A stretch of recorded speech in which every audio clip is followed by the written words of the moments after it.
Testing. Marcus, you there?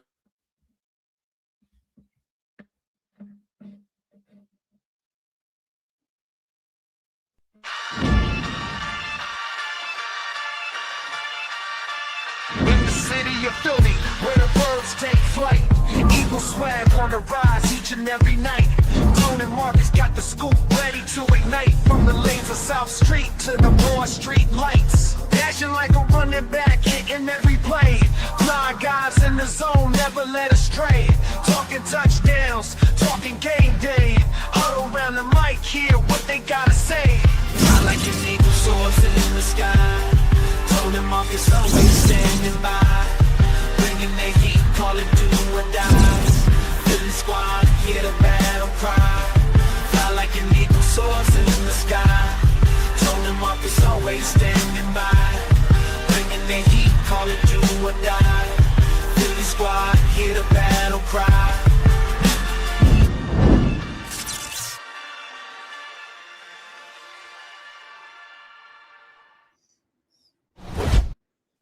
Yes, sir. What's going on, Tone?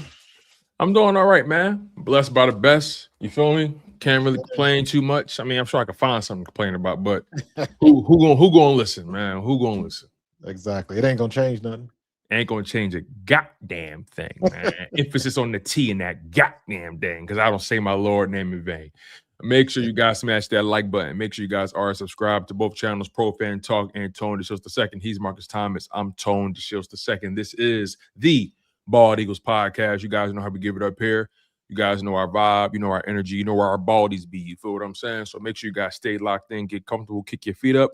And listen, man, we got some things to get into. Sunday or Monday evening, rather, was not a good night for any of us. But yeah, you know, we're going to talk about it, and we're going to be men about it, and we're going to run into this. We're going to run into this train wreck head first. You know what though, man?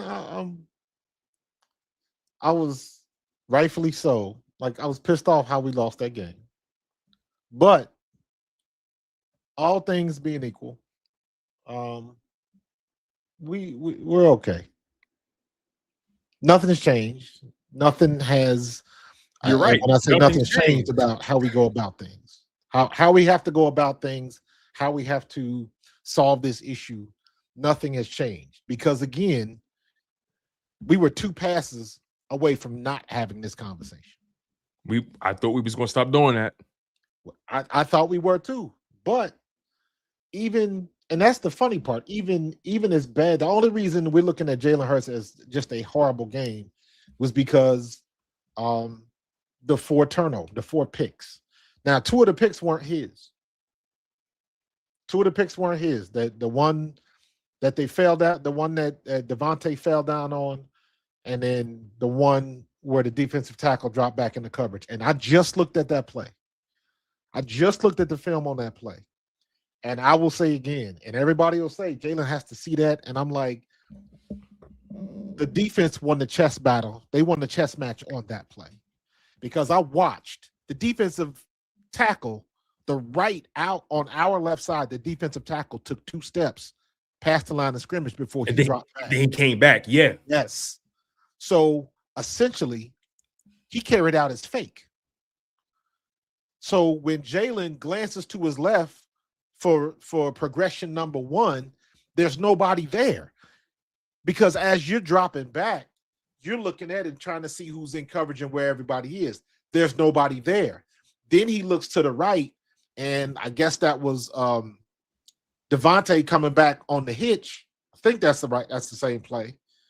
And he didn't expect anybody to be there. It happens sometimes. Defense won that chess match. They won that battle on that play. And that's exactly what the defense does. They give you one look, and then when the play starts, it's something totally different. Now this is where it gets into kind of coaching, because that is the detriment to snapping the ball with 2 seconds left on the play clock. That's what you risk when you snap the ball that late, because there's no room to change anything. There's no room to call a hot route. There's no room to do any type of audibles, anything, change the play, nothing like that. You locked in. When you got less than 5 seconds, that's a wrap. And if you notice, most of the defense that we're playing, they make their moves, they make their shifts, they drop back into coverage when there's 3 seconds left on the clock. Eagles gotta snap the ball now. So they win that advantage. That's something that we could change up. That could be schemed out. But that was just one aspect of it, man. And then when you look at it, the 4 turnovers is a fluke. The 4 turnovers is a fluke. The whole, everybody keeps saying the same thing. How do you have turnovers in one play? Well, that's very easy. I'll tell you how. The guy dropped back. We didn't see him. He fumbled the ball, and by the time Jalen recovered the fumble, he didn't get a grip on it when somebody swiped him. That's the way it goes sometimes. That is what you call a series of unfortunate events. And it bit us in the ass this time. It was our turn. Mm-hmm. So, but ultimately, Jalen said it in his press conference. I said it after the game. In spite of all of that bad play, we still had an opportunity to win. In spite of that bad play by Jalen, and in spite of arguably his worst game as a pro, in my opinion, his worst game as a pro. Yeah, that Jets game comes pretty close. Yeah. But he dropped 2 dimes that should have been caught to win the game. He dropped 2 dimes that should have been 14 points. And again, you are 2 inches from a totally different conversation. Both of those drops, AJ should have had. The first one hit you in the hands. AJ, I need you to sell out a little bit for that one, bro. Leave your feet. Do what you got to do. That second one, AJ should have caught it, but I'm going to give him grace on that second one because I think that DB just made a hell of a play by pulling his arm down. That's just how I see it. Everybody will see different because the rule is in the league, if it touches your hands, you're supposed to catch it. But I thought that was a great play by the DB because he was beat, but he got his head in there and he got his hand wrapped right around where where AJ's elbow was, and he gave it a yank, and that just kind of disrupted his rhythm of catching the ball. It bees like that sometimes. So I'm okay with that. I'm okay with what I saw from the running game. I still got pissed off because they kept trying to run inside the tackles in the second half. What when pissed me off, bouncing outside was paying dividends. I think what pissed me off when it came to the running game, to your point, I agree with that. But I think one particular moment in the game that pissed me off the most was Saquon Barkley takes us to the house 50-plus yards. Your next 3 plays are all passing plays, and you throw an interception. Your running back just broke his longest run of the year. He's feeling confident. Everybody, what that run did to the offense they looked like a team that was like, thank God. Yeah. The way they celebrated for that touchdown, and watch it back if you can. I saw it. They were waiting for it. The way they celebrated for that touchdown, they looked like they were celebrating like they was lost in the desert for weeks, and they found a finally got that glass of water, man. They finally got that glass of water. They were celebrating like that was the game winner because they've been grinding all season long just to have that one. And what does Kevin Patullo do? He takes the ball out of Saquon's hands for 3 consecutive plays. And next thing you know, Jalen Hurts throws an interception. Now, granted, you don't want to throw an interception, obviously. Right. But my problem is not understanding the assignment continuously.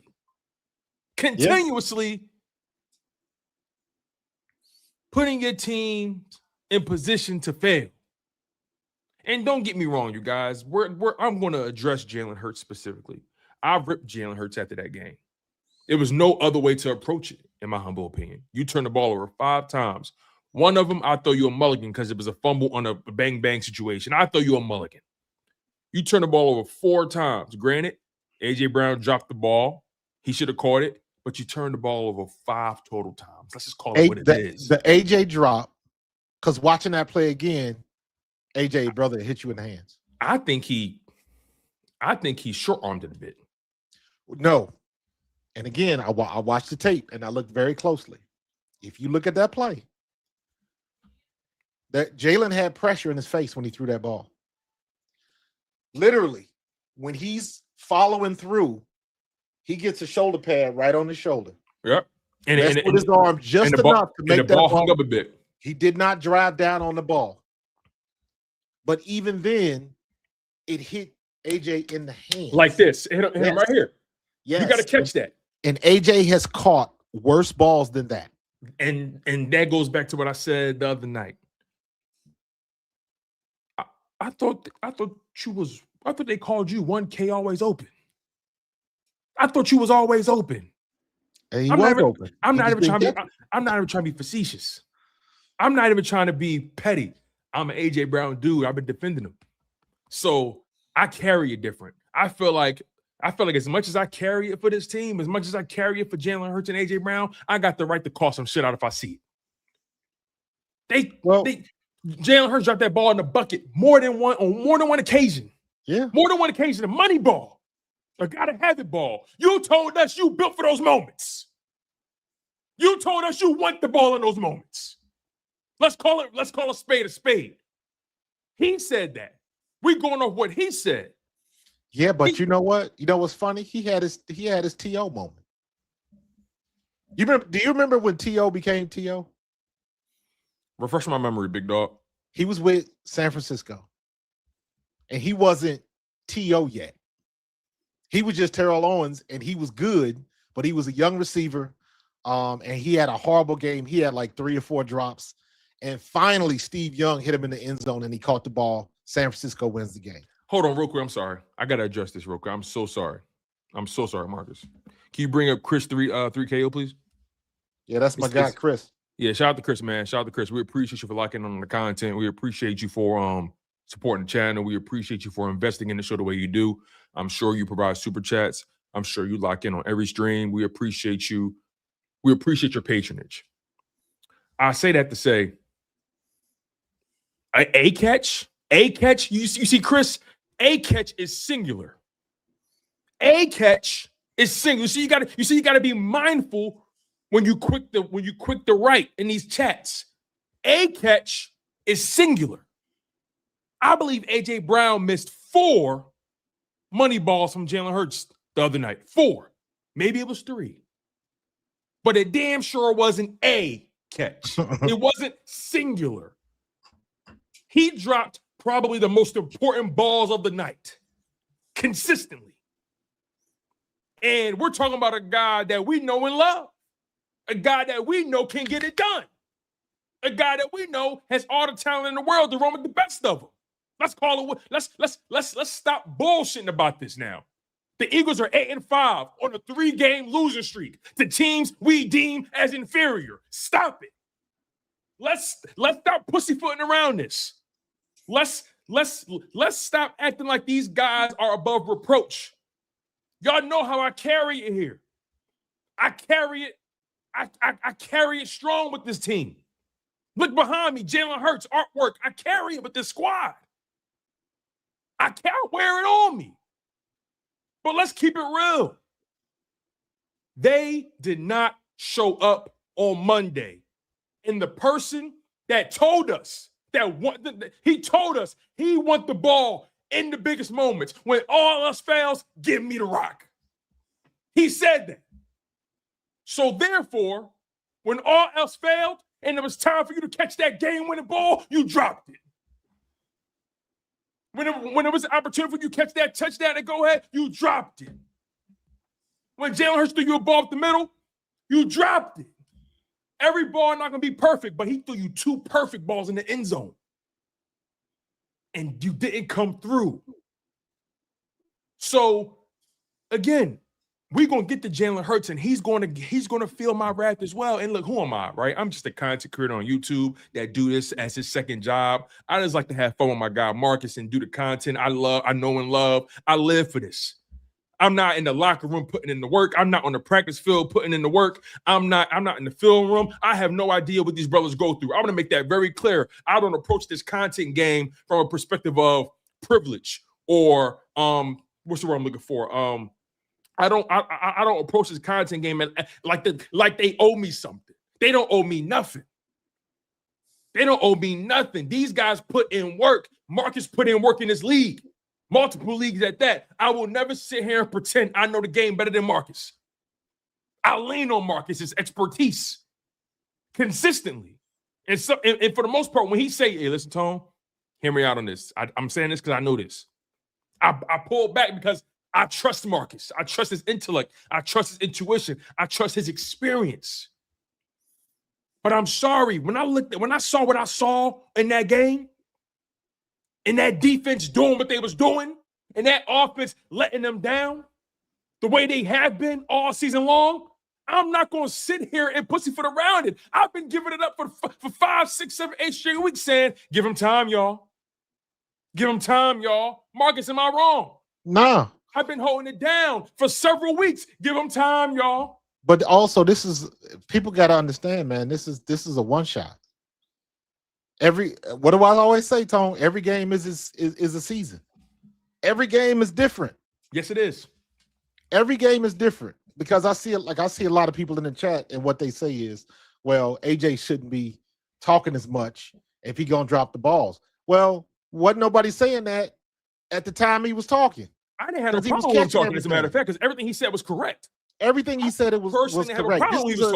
This is a one-shot deal because guess what? I'm expecting AJ to have another 8 targets against the Raiders. And I expect AJ to catch those balls. And let's make that clear. I'm not giving up on AJ Brown. No, I'm not one of those people who want to trade him. I don't want to trade AJ Brown. I'm gonna make that real quick. I want to make that clear, Marcus. I'm not one of those people that's on these radio stations, on these television sets, talking about trade AJ Brown. I would never trade AJ Brown. No, I'm not. Antonio DeShields Jr., your boy, Tony DeShields II. I would never, ever trade A.J. Brown. I understand what A.J. Brown can do. I know he's a killer. He's an assassin. But unfortunately, he had a bad game. He didn't bust his gun on Monday. He had a Tone. I'm going to have to get T-shirts made. Everybody get a turn. Everybody get a turn. Watch this, Tone. Let me show you this. Hold on. For sure. Let me share this. And the reason I'm giving this, why you pull that up, I'm giving y'all this passion. I'm giving y'all this passion because I had a chance to actually sleep on this. We were supposed to go live yesterday. You know, our normal Tuesday 7:30 slot, but I had some things come up work-wise that extended further than what I expected. So I had to hit up my man Mark and say, hey, can we do this on Wednesday? Can we do this on Wednesday? He said, got you, brother, no problem. We here now. I had an extra day to sleep on it. I had an extra day to really get my ducks in a row. And I thought about this. I'm like, hold up. I can't excuse this shit.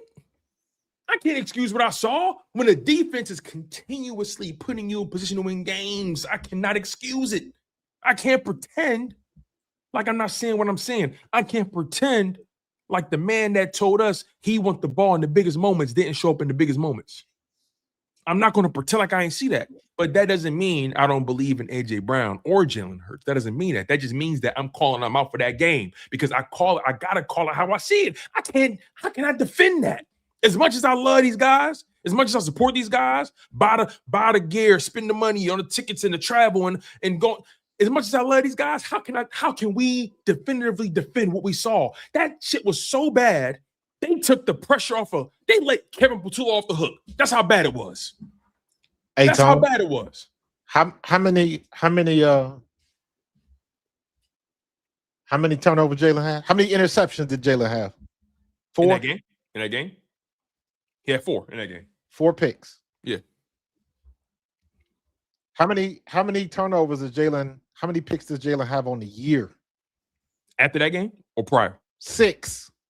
6. Yes. After the game, he's got 6.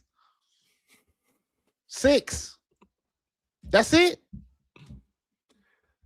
Everybody gets a turn. But this is what I want to let everybody know.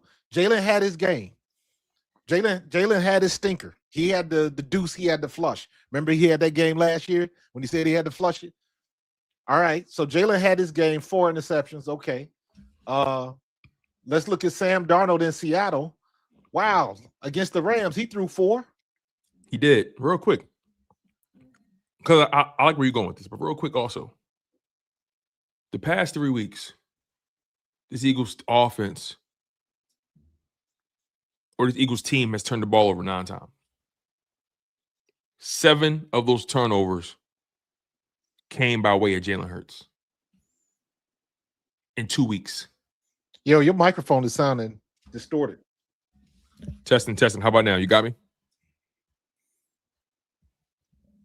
Testing, you got me? It keeps going back in. Hold on for a second. Hey, you guys, let me know if my mic is yeah, it's still distorted. For some reason, it sounded distorted. Mimi says I sound good. Cam McBeth says sounds good to me. Maybe it's me. Ty Baby says I hear you fine tone. So yeah, I'm not sure. Can you hear me now? It might be on my end. Okay. I can still hear you, but it just sounds distorted to me. Is it like So let's assume that's just me. Okay. All right. But yeah, 7 turnovers in 2 weeks by Jalen Hurts.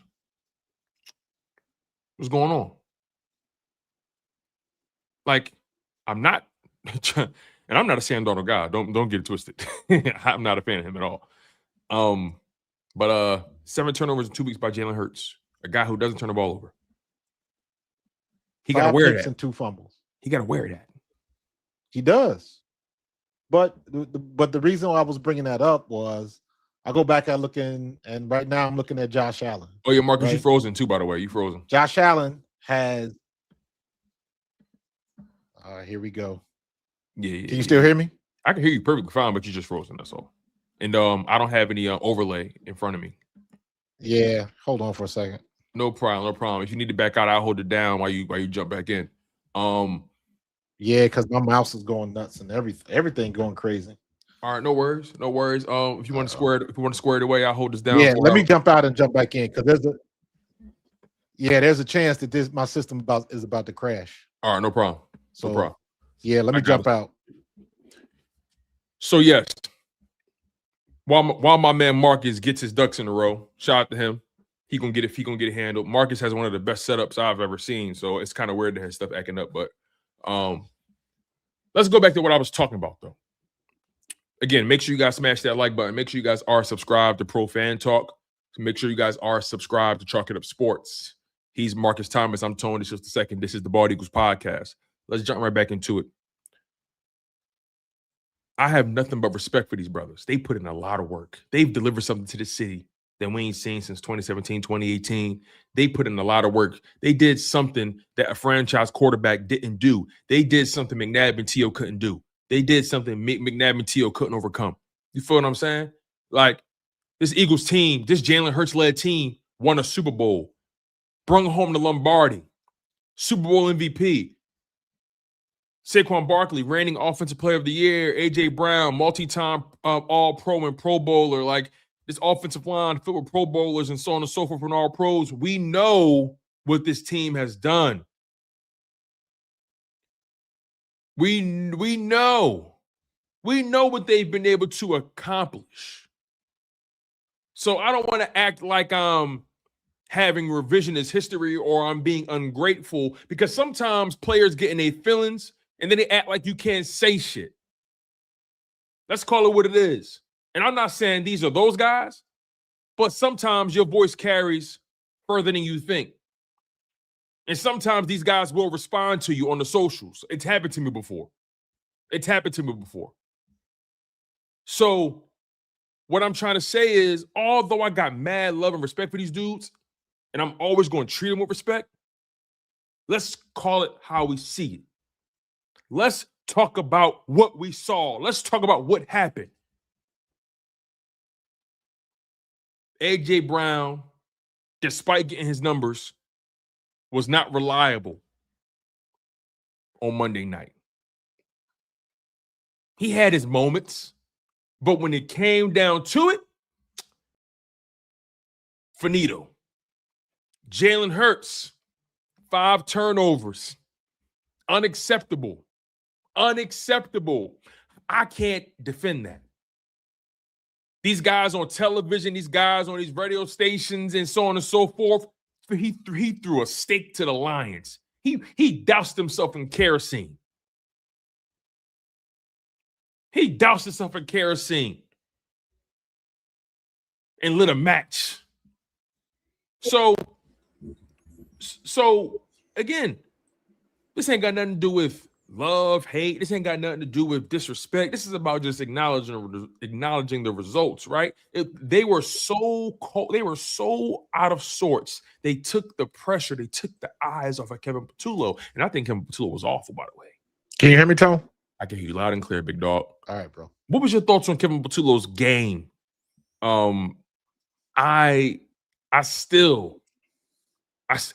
It got to a point where I was predicting the form. When I saw formations, I was like, okay, they're doing this or that. Yeah, I thought it was up and down. He had a couple of good wiggles in there that they weren't expecting, and they paid dividends.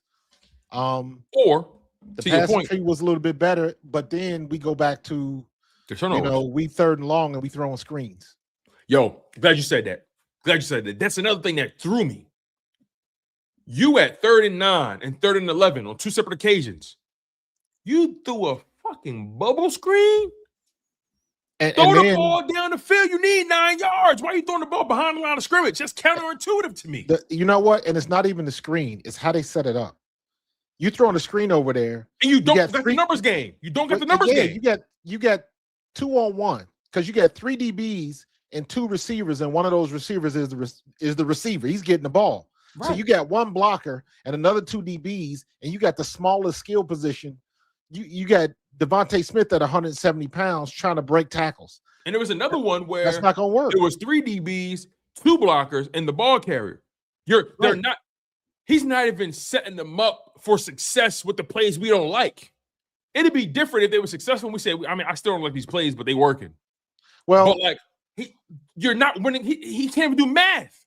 So that was just, in my opinion, I didn't like those plays.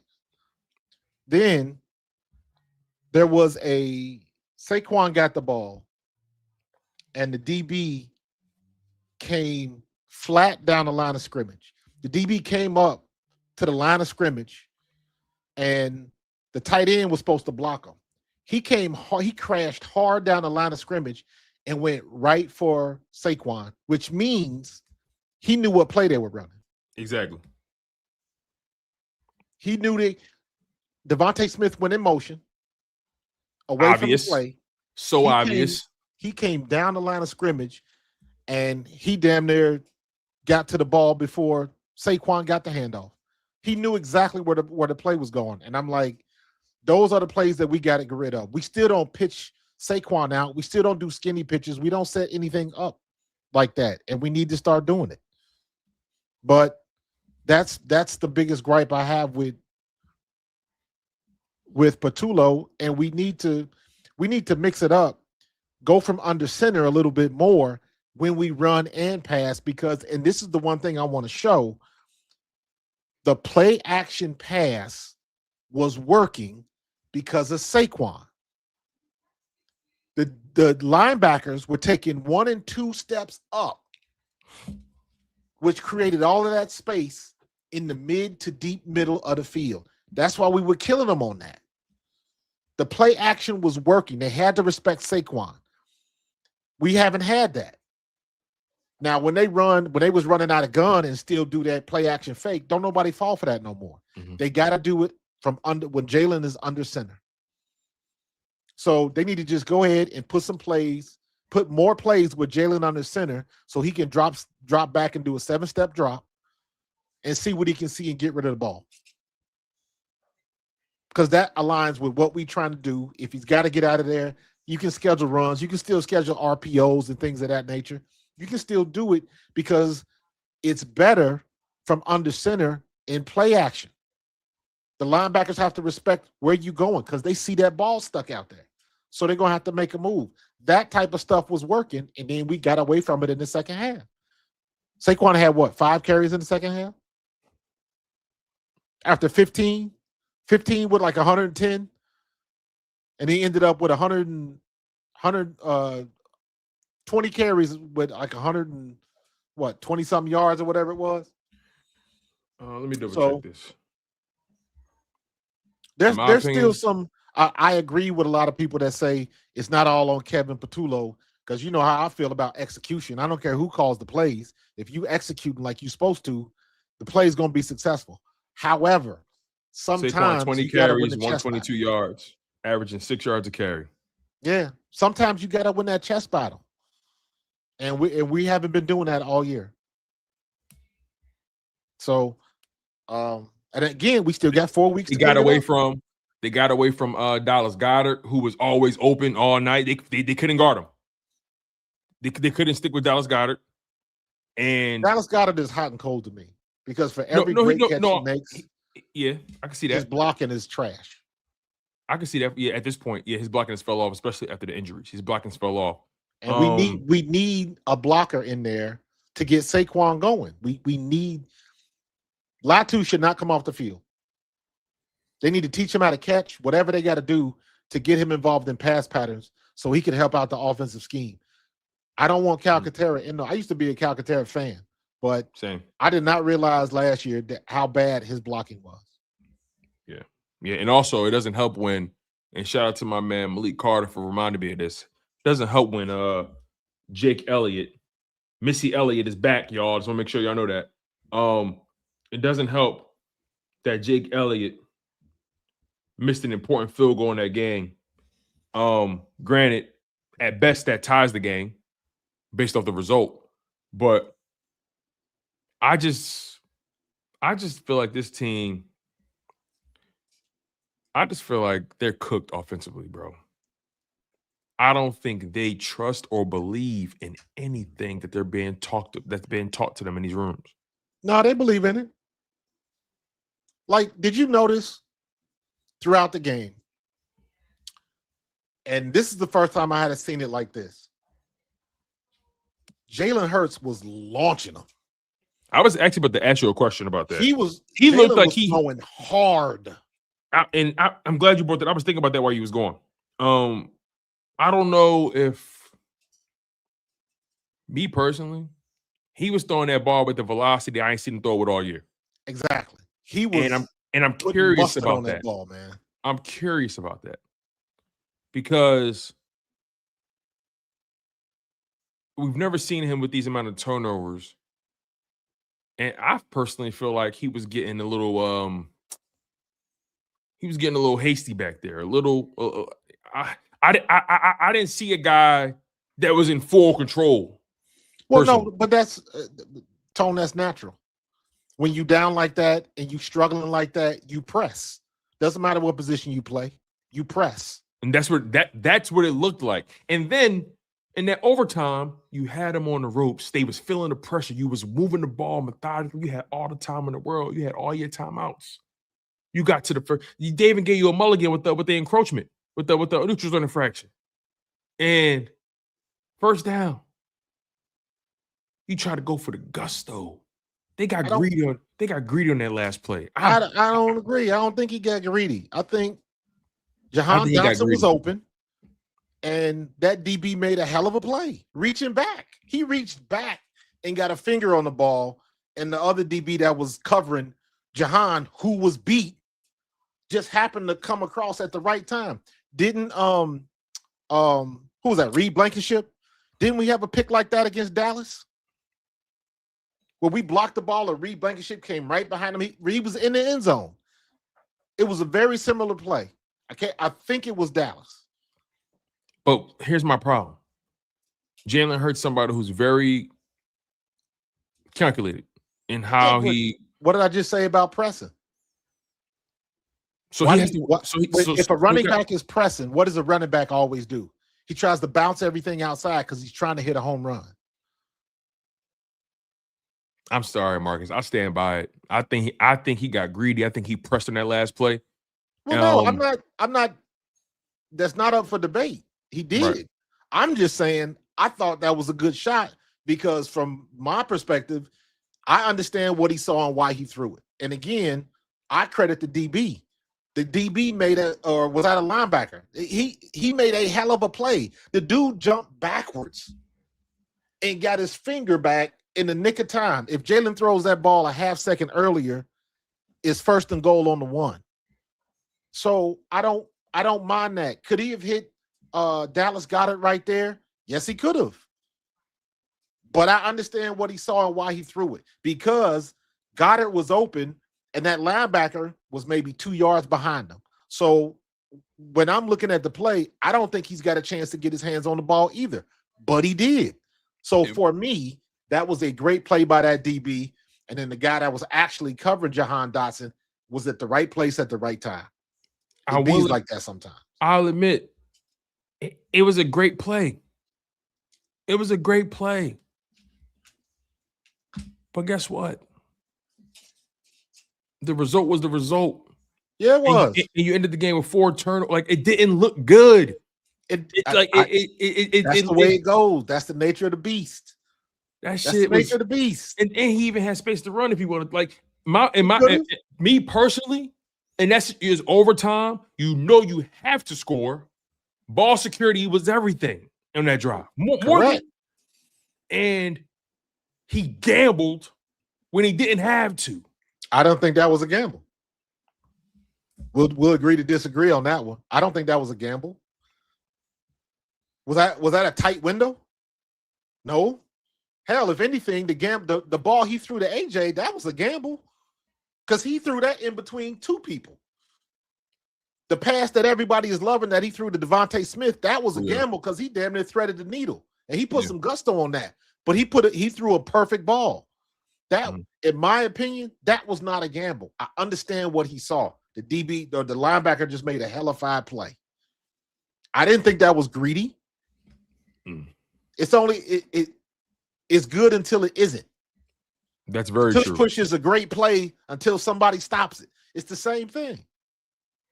We just didn't make the play, and the dude got a hand on it. To your point, ultimately,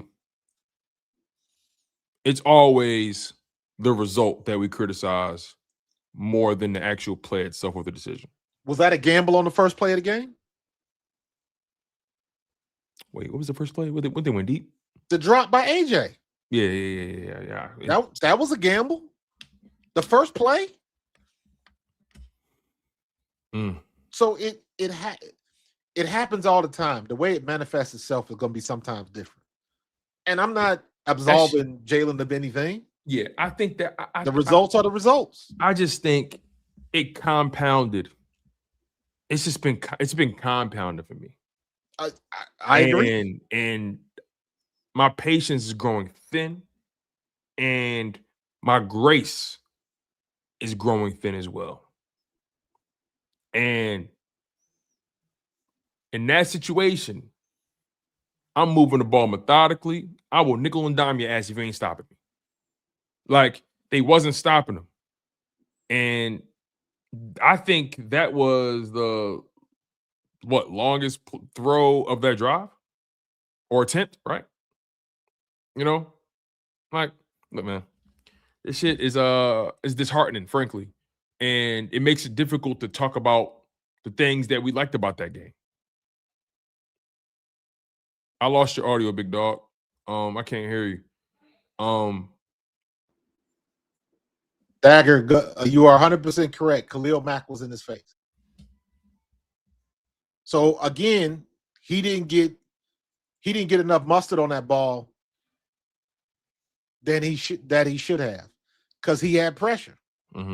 So again, checkmate to the defense. But look, here's what it is. It is what it is. We could go back and say if Jake Elliott makes the field goal, we're not having this conversation. If AJ catches the ball, we're not having this conversation. Or if Quinyon Mitchell doesn't get pass interference on that third down. If Jordan Mailata doesn't get the holding call, which was bullshit. We're not having this conversation. So there's always, to me, that will always be the silver lining. Because everybody is Jalen sucks, Jalen sucks, Jalen. I'm not there. I'm not there with it. Just to make that very clear to everybody. That's not. I'm being facetious with it. But no. People that's are the overall. That's the thing. Sentiment. Right. But at the end of the day, Jalen threw enough balls that should have been caught to win that game. And touchdowns that shouldn't have been called back to win the game. As bad as he played. Man. It happens like that.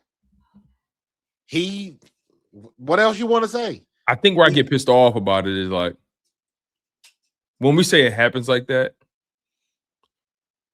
Okay, all right. I can live with that for a couple games. I could live with that for a game. I could live with that if hey, that was just a good game.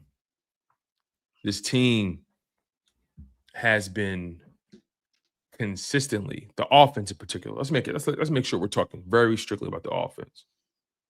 This offense has been abysmal all year long. Have they had halves? Yeah, but that don't matter to me anymore. It doesn't matter to me anymore. They've been awful all year long. So I'm sorry, like, I don't have grace to be able to. I'm gonna be very transparent with y'all. Some content creators probably won't give it up like this. I don't have enough grace left to be rational with these guys. I'm gonna be totally frank with y'all. I ain't got enough grace to be rational with these guys. Here's a player's comment for you. Yeah, your grace is not required. Yes, and that goes back to what I said earlier. That ultimately, they don't owe me nothing. Yeah, they don't owe me nothing.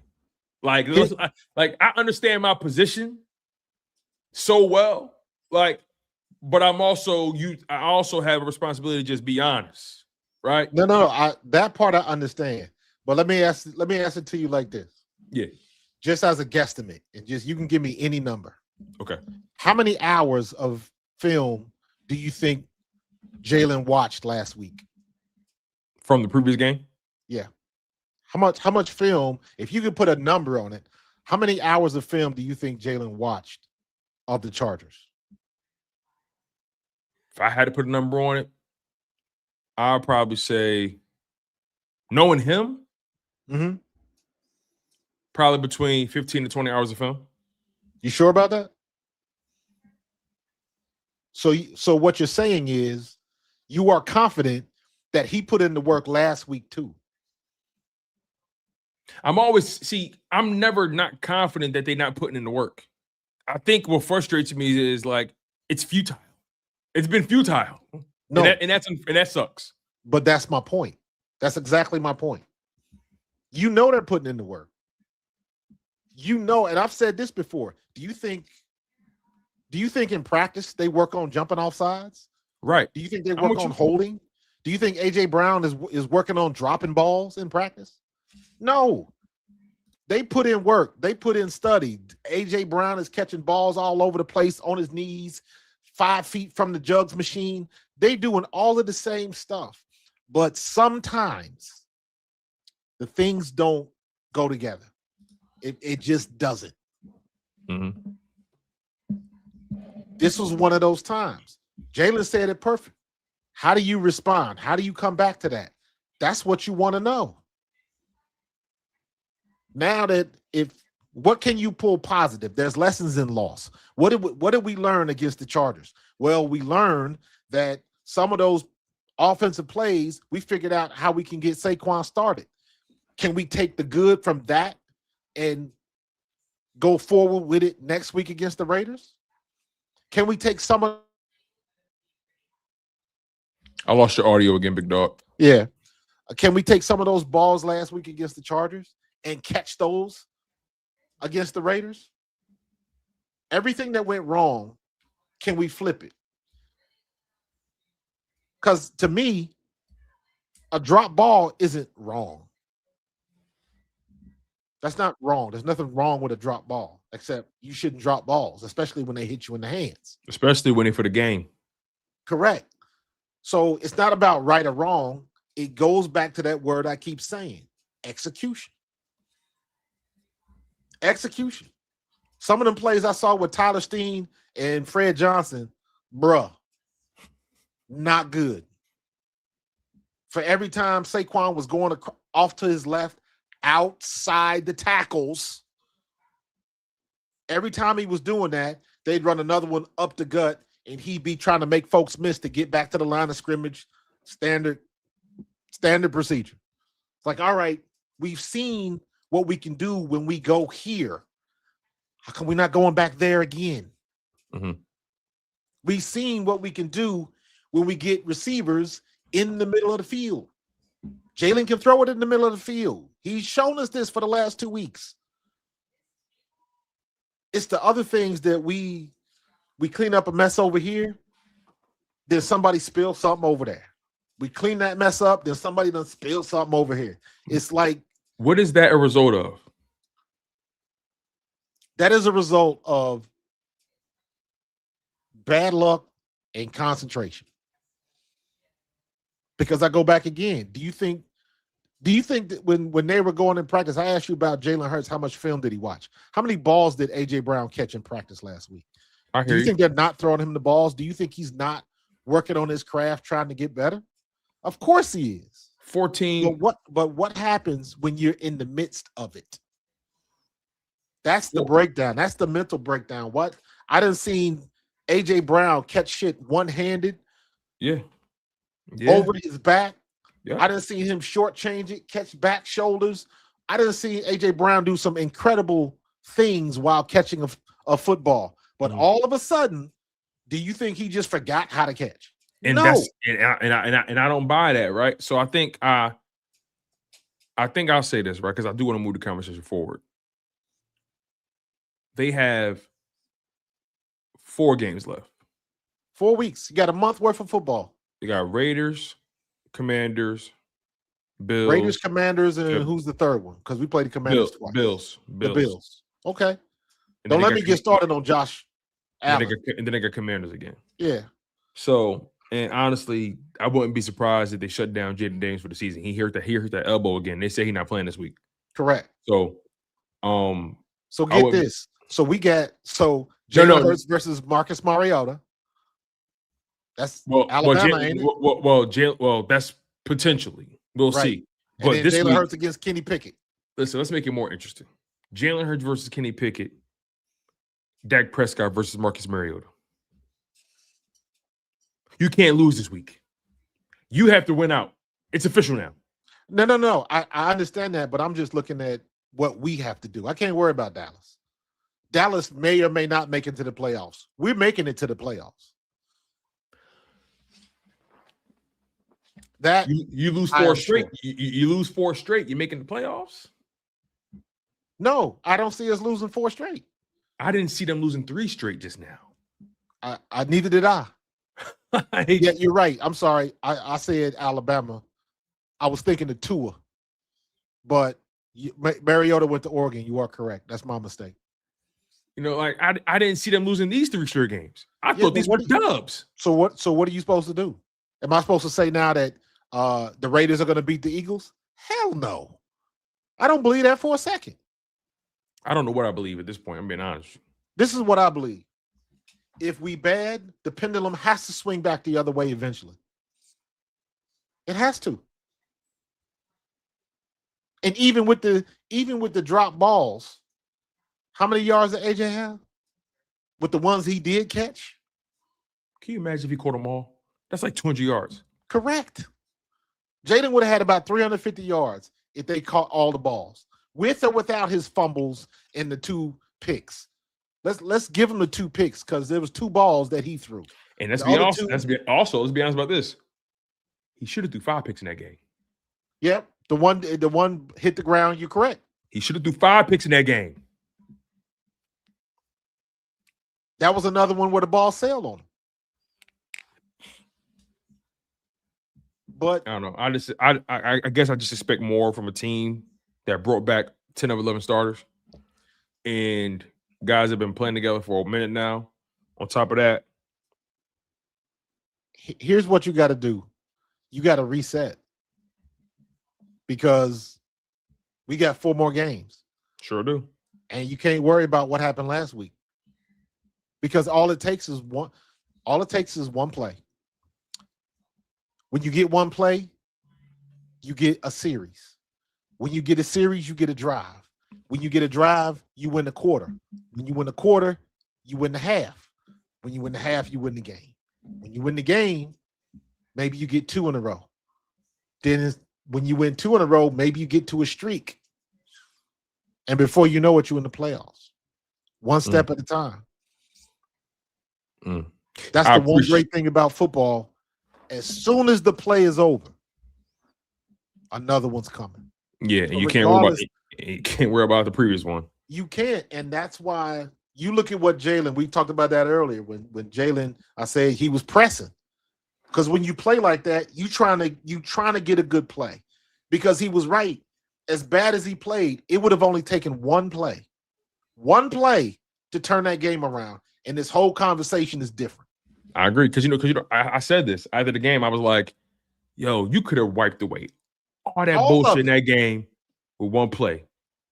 You win that game, you get that drive, you could wipe away everything that went wrong in that game. Who cares? Who cares?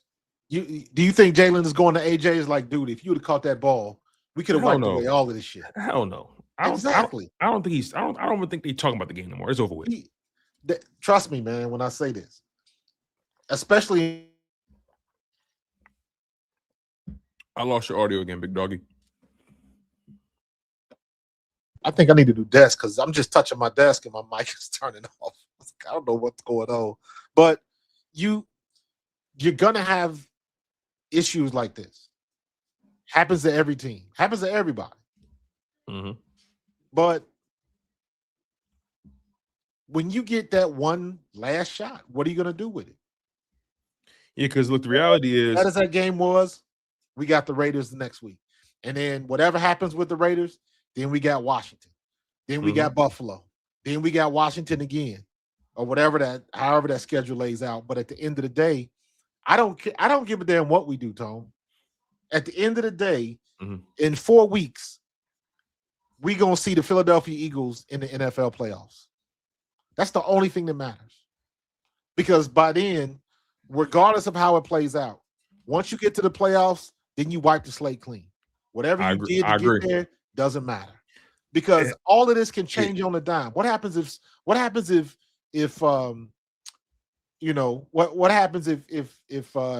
Justin Herbert hurts his hand again, because he was grimacing something awful. Yeah, they was beating his ass. Shout out to that D-line, man. 7 sacks. What happens if something happens to Matthew Stafford? What happens if all it takes is a one injury to the wrong person? You see what happens when Lane Johnson goes off the field? So that same risk exists for everybody. Everybody.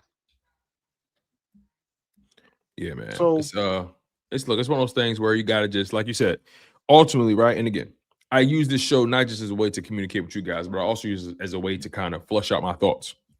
And it also brings my wife a ton of peace when I am out the way getting this shit off.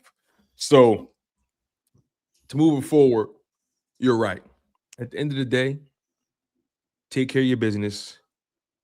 Once the playoffs start, your record as far as like that slate is wiped clean. But we don't forget you can't forget how they got there. It's challenging. Not them. I'm talking about us. No. I understand what you're saying, and you're not supposed to. You're not supposed to. One of the things that you try to figure out is you try to learn what not to do. And to me, that is where sometimes I have a lot of criticism for Patullo and Sirianni. Because sometimes it seems like, every time, and I know this is triggering just for me, I don't know if anybody else feels the same way I do. Every time I see us run that bubble screen with the receiver, that makes me think that they couldn't figure out what play they wanted to run. So that's like the default. Yes. You are right. And they consistently run certain plays that just comes off as and then when the plays coming in so late, that tells call number me 21. something. Call number 21. That tells me something. Yes. That tells me the coach, the OC, does not know what they're doing. My wife don't know a lick about football. All she knows is what I tell her, and all she knows is what she see. She said, "Hey, Tone, what's that? She said that clock next to the regular clock." I say it's the play clock. That's how much time they have to run the play, or that's how much time they have, to snap the ball, unless it's a penalty. She said, right. The delay game. She said, "Why the hell are they taking forever to get all these plays in? Why I keep watching the clock turn red on them? Every time it's a second left, and which is also helping the defense time they jump. Correct. It's helping everybody. Like they're never catching anybody off balance. They're never catching anybody slipping. They give opposing defenses a month of Sundays to diagnose their plays and their formations. Well, watch this. Let us not forget. Roll it back a year. Remember when Kellen Moore used to get blasted for that? We don't know. We don't run no. We were last in the league in running plays with motion. Remember that? Mm-hmm. Last in the league. And they said he don't like to run motion. He likes everybody to be set and where they have to go. So the defense has to adjust to us. Now we motioning all over the place. But we snapping the ball in. But doesn't motion make people adjust to you? Yes, it does. But it also puts the pressure on the defense. This is what we're doing. We're not moving.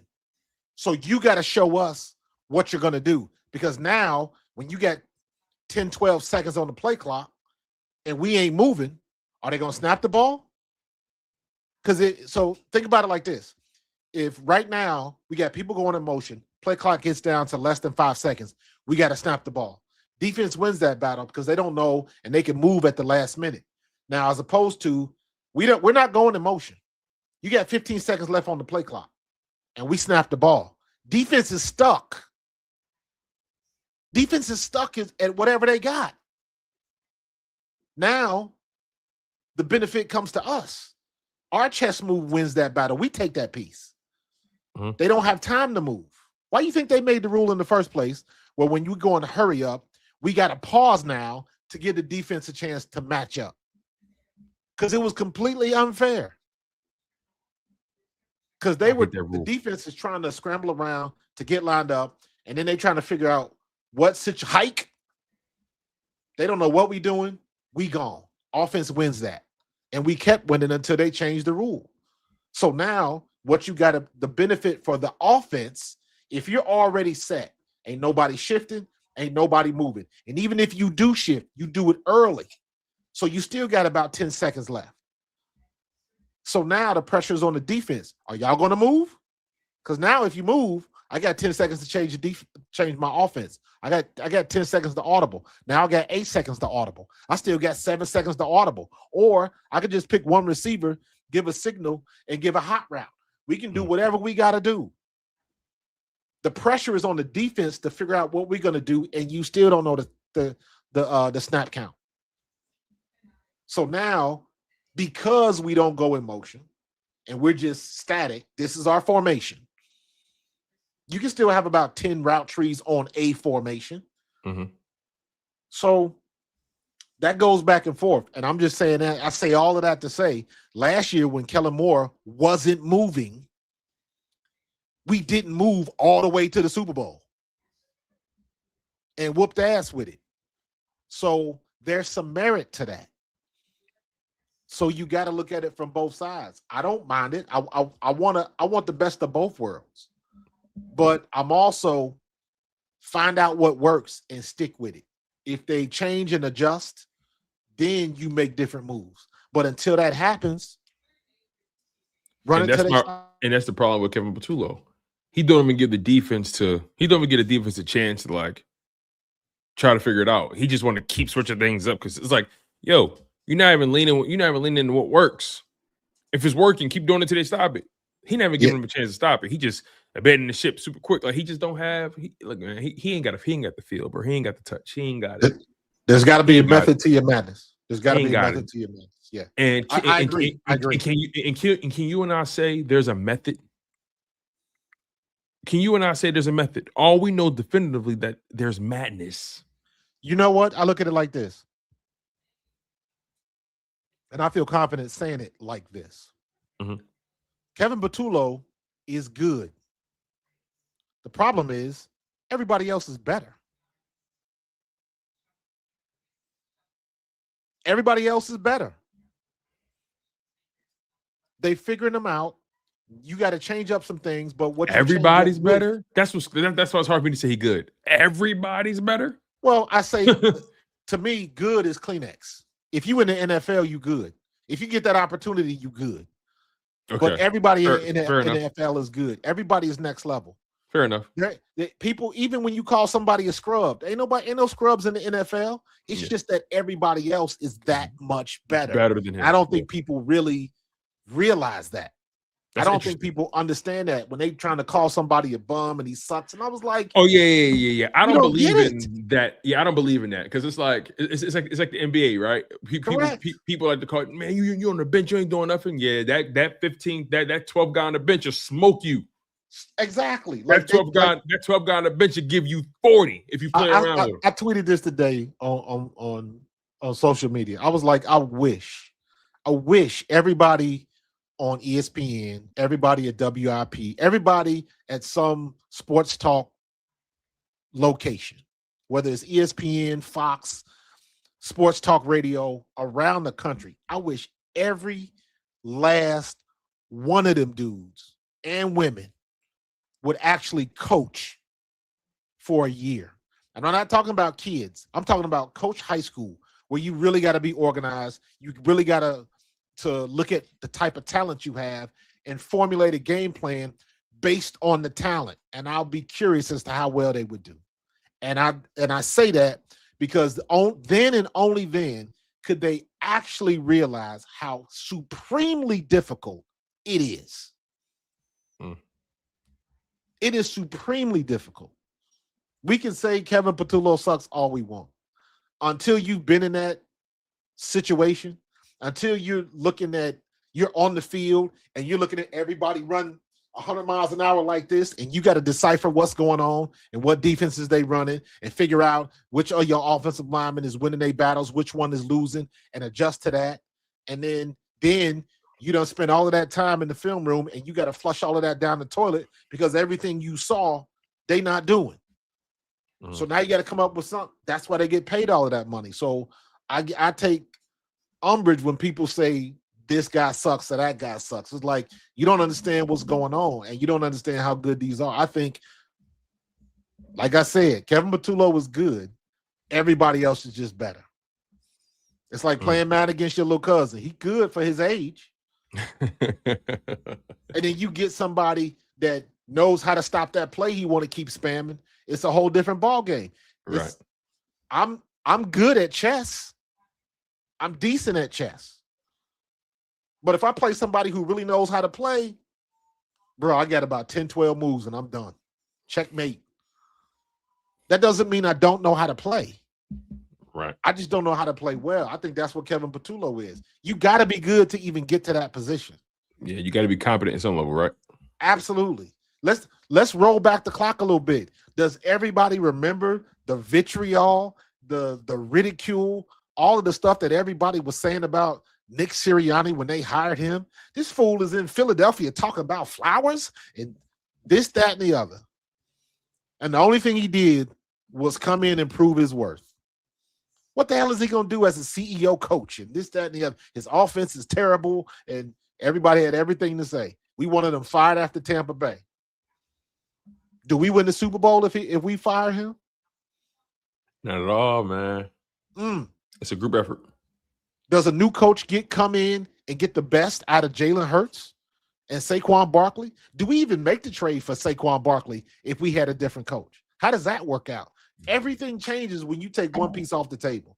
I hear these idiots on the radio now talking about, is Jalen Hurts time up as Philadelphia quarterback? If y'all don't shut the hell up. That's all. See, that's why I've been avoiding a lot of stuff this week. Is because, like, dude, sometimes it's like I can't let myself even entertain. You ever listen to something and you feel yourself losing brain cells? You ever just feel it? Well, and I understand it now, but sometimes and that's what caused me when I said what I said. I'm like, I wish all of these idiots could coach for a year so they can see how hard it really is. Where you get to sit up on your microphone with impunity and say what you want to say, and you have no repercussions. None. Your job is to stir up trouble. You got the easiest gig in the world. So when you say what you think should happen, when you say, is it time to see Tanner McKee? What do you think the defenses are going to do with Tanner McKee? Tanner McKee's played one freaking game as a pro. What do you think defenses are going to do? You know what they're going to do? They're going to blitz off the edges, make him throw the ball quick, or make him run because he can't move worth a damn. He can't move. He's a backup. He's a backup for a reason. And look, I'm not entertaining. I can't even add credence to some of these. Yeah, is it time to bench Jalen Hurts? The fact that he was even asked that, the fact that Nick Sirianni was even asked that question in the press conference is like, and you know what some reporters may say, well, I have a responsibility to ask a tough question. No, that's not a tough question. That's not a tough question because you knew in most situations. You knew what the answer was going to be. Yeah, when the quarterback is benched or a move like that has to be made, don't get it twisted. The coach has to talk to the GM first. The GM, especially when you're paying him $50 million a season. Exactly. Let's not. And this again. People just want to get the salacious questions out, and they want to just get the response they get. That isn't a Dick Sirianni call by any stretch of the imagination. Not even close. They're paying Jalen Hurts $50 million a year. Jalen Hurts is a former second team All Pro. Jalen Hurts is a two-time Pro Bowler, I believe. Jalen Hurts is a Burt Bell Award winner. Jalen Hurts is a Super Bowl champion and a Super Bowl MVP. You better pack your bags if you bench that man. And then who you gonna get to replace him? And who you can get to replace him? Who? Sam Howell, Tanner McKee. And whoever you get, if they don't get to the Super Bowl, that's a failure. My guy went twice in 3 years and was the best player on the field in both of them. And to your point, when you zoom out that way, because it's very easy to get wrapped up in 1 week of football. Exactly. Because when the playoffs start and the result is a result, you think the team that won the Super Bowl is worried about what happened in week 6 on that third down? Exactly. Let's call it what it is. You think us as Eagles fans is worried about what happened on that one turnover in the Buccaneers game in 2024? You think we can't worry about that? So to your point, get in the dance. Now the challenge is finding a prom queen in the midst of all those ducks. That's the challenge. Find the prom queen. It's like where's Waldo? Getting in the playoffs and trying to win the Super Bowl is like where's Waldo? Who can find them first? Who can get there first? Who can take care of their business first? Right? And once you get into the dance, everybody got as equal shot as anybody else. Everybody got an equal shot. Once you get into the dance, now are some teams more prepared than the other?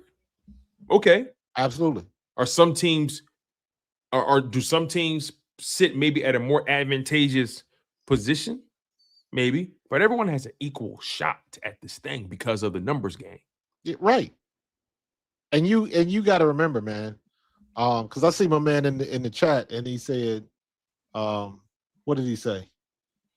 Said, love the Eagles for life, but Jalen Hurts is a $51 million POS. And I'm like, okay, so who would you want as a quarterback? You don't let the Eagles to death. You don't. This is why I made that stat. This is why I made that stat last year. 45,000 passing yards on the couch, on the bench in Cancun for the playoffs. 45,000. Did not make the playoffs. The only reason people say that is because he's not throwing for 300, 400, 500 yards. Now he gets to be the low-hanging fruit now because now we're going through the stretch. We're going through the stretch that every quarterback goes through. Stafford been through it. Josh Allen been through it. Mahomes been through it. Dak been through it. Mahomes going through it now. Goff been through it. Everybody goes through this. How come when Josh Allen threw them 3 interceptions that got his offensive coordinator fired, Did nobody want to throw him out? Forgetting the fact that his first 2 seasons, they thought he was a bust. Oh, wait, hold on, wait. Was that the angle then? You think Jalen Hurts, like, you think he was, hold on, wait. Maybe we on something now. Maybe Jalen is playing 3D chess. Maybe he like, hey, maybe if I throw these 4 picks. Nah, we don't play chess like that, bro. I could probably get Kevin Patullo the fuck out of here. Nah, that don't happen, bro. That don't happen. We listen. We stuck with Kevin Patullo, man. Jalen playing 4D chess, y'all. No. He playing 5D chess. we stuck with Kevin Patullo. But again, I will say this, and this is why I go back to the execution part. As bad as Kevin Patullo looks, or as bad as you think he looked, in most of these games, we've had opportunities to win, and it was execution, not the play calling. Now, if it's 4th and 16, and we got to get a first down, he calls a bubble screen, then I'm cussing out Kevin Patullo, but that's not the case. So we've had opportunities, whether you love him or hate him, whether you agree with what he's calling or not. Y'all know how I feel about his run calling. But every game, with the exception of maybe 1 or 2, we have had opportunities to win, and the guys on the field did not take advantage of it. That's why we lost that game in Dallas. Mm-hmm. Mm-hmm. That's why we lost to Denver. That's why we lost last week. And most of those games, I'll take 2 games off the board because 2 games we got beat soundly. The other 3, we should have won those games. We had opportunities to win, take the game back, and player execution failure is why we didn't win. Can you put up Twiz Jigga's post? It's the second one from the bottom, I believe. 6 years. He says 6 years, and Jalen Hurts hasn't improved his game one bit. He's still the same guy to college. If that's what you believe, you have not been watching football. We'll agree to disagree, bro. You have not been watching football. If you think Jalen Hurts is the same guy from the 2021 season where he got his first start, his first year starting, then to now, you are sorely misguided. I wish I may be emotional, but damn. I wish Saquon would have had 150 yards rushing in the Super Bowl, because then there would be merit to Jalen getting carried. Because when you get to the biggest game in the biggest spotlight and you have the best game and you outplay the best in the business for the second time, what else do you need to see? So again, I'll say this again, Twiz. You take all of that. The long ball is overrated. You take all of them quarterbacks that's throwing for 4,500, 5,000. Most of those quarterbacks are home during the playoffs. When did all of a sudden winning games? Well, we done had this conversation before. Everybody wants it to look how they want it to look. Mm-hmm. That's what it comes down to. Everybody wanted to look the way they wanted to look. And that is never going to change until Jalen Hurts has a season where he averages 290 yards a game and 3 touchdowns. Nobody's going to ever respect him, even with the Super Bowl. Even though he went twice. They're not going to respect him. And I'm good with that. My happiness in my team, your approval is not required. And just like I said it last year, y'all want to make all of them lists about Jalen Hurts. Y'all go ahead and make them lists. Is he not elite no more? Is all of that kind of stuff. I wish I could list all of the elite quarterbacks who ain't never sniffed the Super Bowl. Y'all really not watching the games. Like, you can tell guys are so locking on their priors that they're clearly not watching the games. They're clearly not listening to professionals talk about it. Like this is a fantasy stats world we live in now. Yeah, it's nuts. Let's get to these super chats, man, and start to close the show out, man. I'm losing brain cells reading some of these chats, man. People disrespectful saying bench Hurts, go Birds. Hail to the no. Malik, I'm with you, bro. They crazy. They're crazy. Hey, Linda, I wish people would acknowledge that the years that Jalen and the offense play better is when there is a competent offensive coordinator. You're not wrong, or at least one that's been here longer than a year. Mm-hmm. You're not wrong. We were talking about the interception of John Dotson. Yeah. You pulled that one. Shout out to Dagger with the super chat. We appreciate you. Yep. Why I say that though? Not absolving the players, but when it's a structural issue as to why we can't consistently generate rhythm. Surely 4 hitches or 4 verts is relatively easy to scheme against for professional DCs. You are correct. You are correct. And that's why I say Kevin Patullo is not absolved of everything. There's some scheme stuff in there, but at the end of the day, we still had opportunities to win with the plays that we got, and we didn't. So for me, the whole fire Kevin Patullo things only goes so far. The second and third INT, I think, was a 5 hitch route. Read the fuck out of that pass to Smitty. Smitty can't fall. Yes, Smitty fell on that route. But also the DB kind of bullied him to the ball. He did. And also that's the detriment of being a Slim Reaper, being only 170 pounds. Troy Aikman even was like, yo, this is pedestrian. Troy Aikman flat out said, yo, what I'm watching from this Eagles offense is pedestrian. Yeah. And then when he finally saw Jalen Hurts starting to take over and get into that, he said, okay, we're getting. He said, all right, now they're starting to shoot things together. Like Troy Aikman, I love the way Troy Aikman dissects his games, man. He calls it how he sees it. Yeah. He said he flat out called it pedestrian. So a lot of people have called it that. Yeah, man. 24 Birds. He said, respect, brothers. We appreciate you, man, for always donating on both channels, man. We don't take that for granted. Yeah, he hit it back on both channels. Appreciate you, bro. Yeah, shout out to you, big dog. All right, where we at? We got that was it, I think. It's another one that came through. Oh, William Johnson. William Johnson with the dub. Thank you, William Johnson. I really do appreciate you, my man. He says here, good show, brothers. There's 3 guarantees in life: death, taxes, and QB double standards. Yeah, of course. You ain't never lied. People make excuses for who they like. You see, they like to absolve guys for not getting it done and doing what they're paid to do. Instead, they want to give them credit for just winning their fantasy league. They want to see. You see, that's what they want to do. They want to crown guys who win their parlays, but they don't want to crown a guy who won the crown jewel that your favorite continues to fail to do, no matter what talent you put around them. People always say, "What is Jalen Hurts without talent? What is any quarterback without talent?" I hate that. What's any quarterback without talent? You see, what I respect about Jalen Hurts is that at the very least, when you put the talent around him, you know what you're going to get. You know exactly a Super Bowl victory, a Lombardi trophy. You see, it's a lot of guys that no matter what you put around them, they can't get it done because they ain't got the fucking stones. But meanwhile, Jalen Hurts, you put the pieces around them. 2 Super Bowl appearances, 1 Super Bowl win, Lombardi trophy, Super Bowl MVP. I know what my guy can do when you put the pieces around him.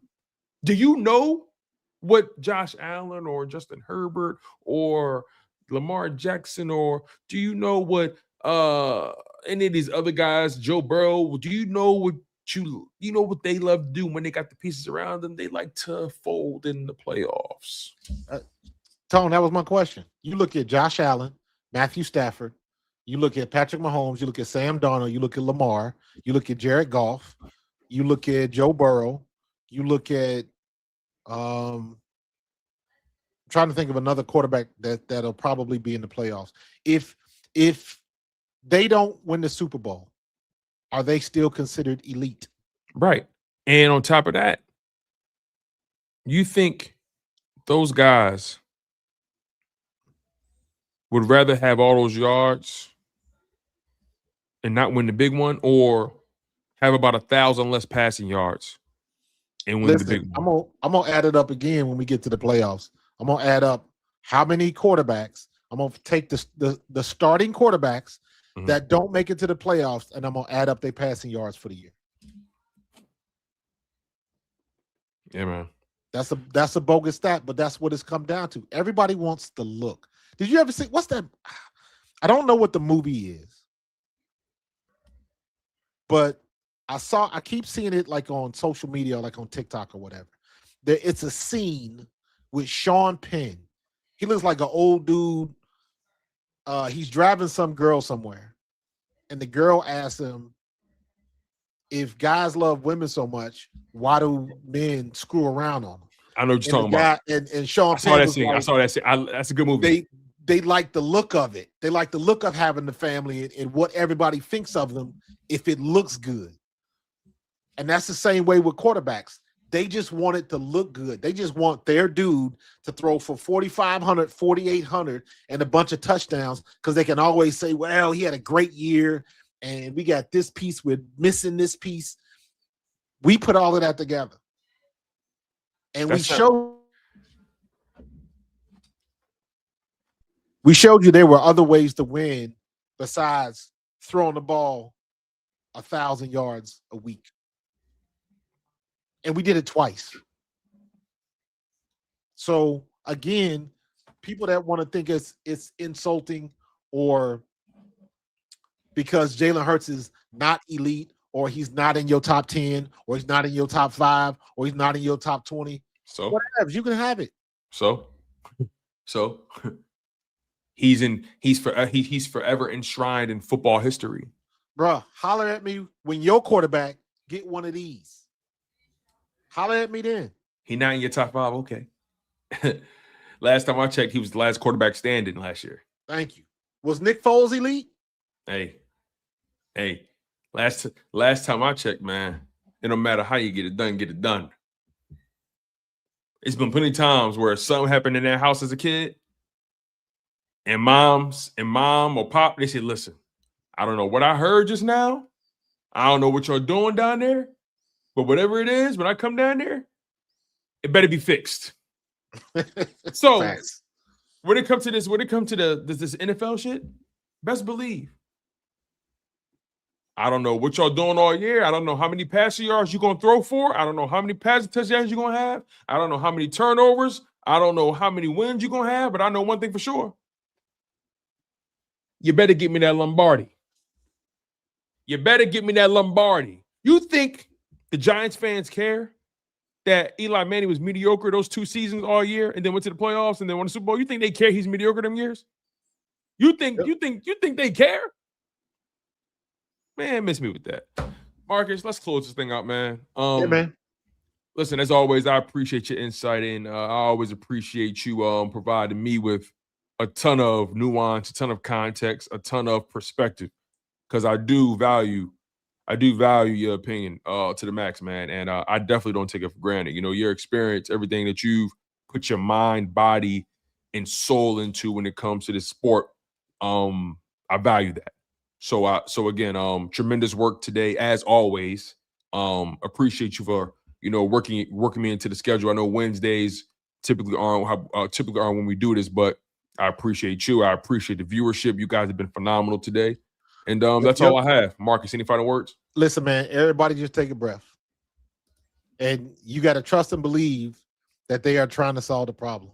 Now, it might not manifest the way we want it, but at the end of the day, we just need to have more points than the other guys do. That's what it comes down to. How we get it, how we do it, I don't care. I don't. But once we get there, once we get to the playoffs, slate is wiped clean, and then we can figure it out. All right. So just relax. We'll be yes, all right. sir. Breathe easy. Breathe. Wait, how the classic go? Slow down. Yep. Slow down. On that note, y'all, we appreciate y'all. Make sure you smash the like button. Make sure you guys are. Your hips is getting big. Make sure you guys smash that like button. Oh man, you went brand Nubian on me. Are subscribe to Pro Fan Talk. Yes, sir. Yes, sir. Subscribe to Chalk It Up Sports. He's Marcus Thomas. I am Tone the Show's the second. This has been the Bald Eagles podcast, and that's how we carrying it, y'all. Fly Eagles fly. Go Birds.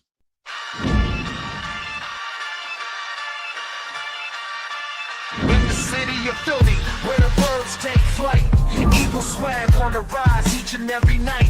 Tone and Marcus got the scoop ready to ignite. From the lanes of South Street to the Broad Street lights, dashing like a running back, hitting every play. Fly guys in the zone, never led astray. Talking touchdowns, talking game day. Huddle around the mic, hear what they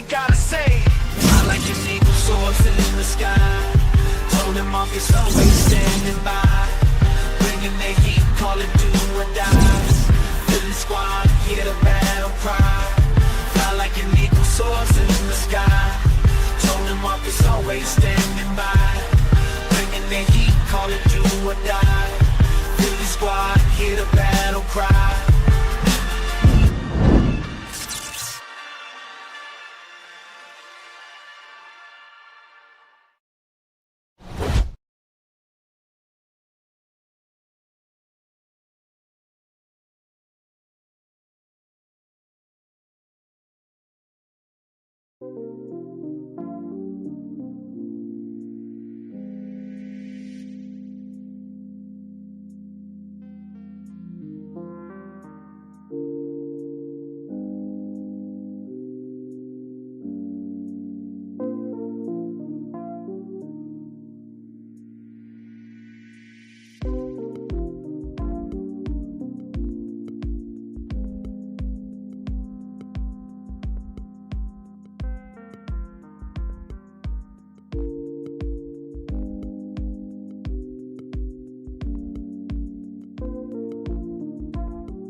Peace.